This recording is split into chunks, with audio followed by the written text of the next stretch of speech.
All right, guys, after a tough loss to Alabama, there wasn't much hope for the Dogs to get into the final 4-team college football playoff. The committee confirmed that today when they revealed the top 4, Michigan, Washington, Texas, and Bama over the undefeated ACC champion Seminoles. Losing Heisman candidate quarterback Jordan Travis was one of the biggest reasons Florida State was left on the outside looking in. Instead, number 5 FSU will face the 6th-ranked Dogs in the Orange Bowl on December 30th in Miami Gardens. The Dogs are the first number 1 team to get bounced out of the playoffs during championship week. It's a tough pill to swallow after so many wins. The dream to three-peat disappears after a 3-point loss to the Tide. Georgia head coach Kirby Smart likes to keep things in perspective, and because of that, he says he'll have his players ready to roll in South Florida.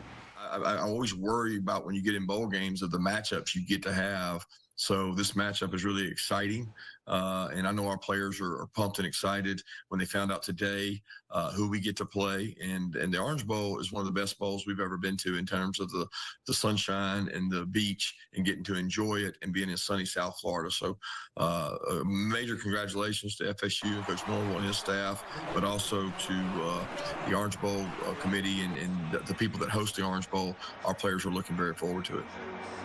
If you ask me, there's nothing to hate about going down to Miami. Back to Florida State, a disappointing situation for the Noles. They beat Louisville in the ACC championship game with their 3rd-string quarterback. It was a tremendous team effort.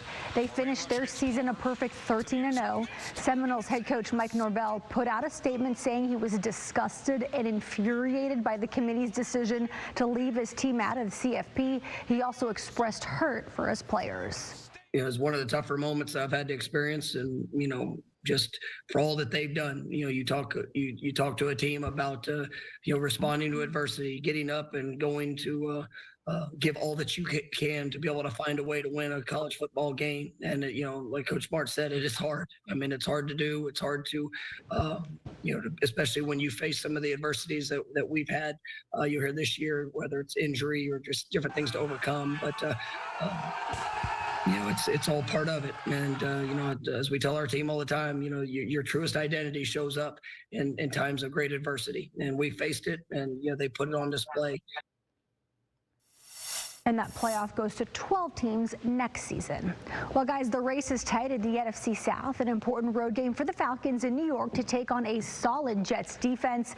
They're another team that's had issues at quarterback, so this was an opportunity for the Falcons to get a win away from home. They also haven't won back-to-back games since the first 2 weeks of the season. First quarter we get started, the Falcons backed up to their own 1. Bijan Robinson gets dumped for the safety.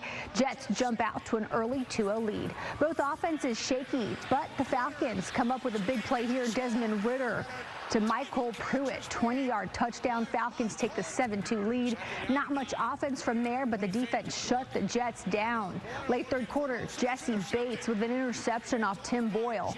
Guys, he has been an amazing pickup. 4 picks on the year so far. More from the defense. Jets driving late with new quarterback Trevor Siemian.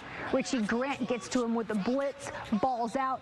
Andre Smith recovers. Falcons hold on for the 13-8 win. They're back at 500 with a 6-6 record. They made some plays, like they hit a flea flicker and just bowing up and making them kick field goals. I mean, that's the thing is, every once in a while, it is the NFL. People are going to make plays, but don't give up. Make those and turn those into disasters and let them get momentum. And that's a credit. It's a mindset, but a lot of things we've been trying to work on week to week, certainly coming out of the bye, and we'll continue to try to do that. More bowl games in our area. Georgia State heads to the famous Idaho Potato Bowl for a matchup against Utah State, and Georgia Tech has UCF in the Gasparilla Bowl. Brent Key going up against Gus Malzahn. Gotta love it. Cutter. And in your 7-day forecast.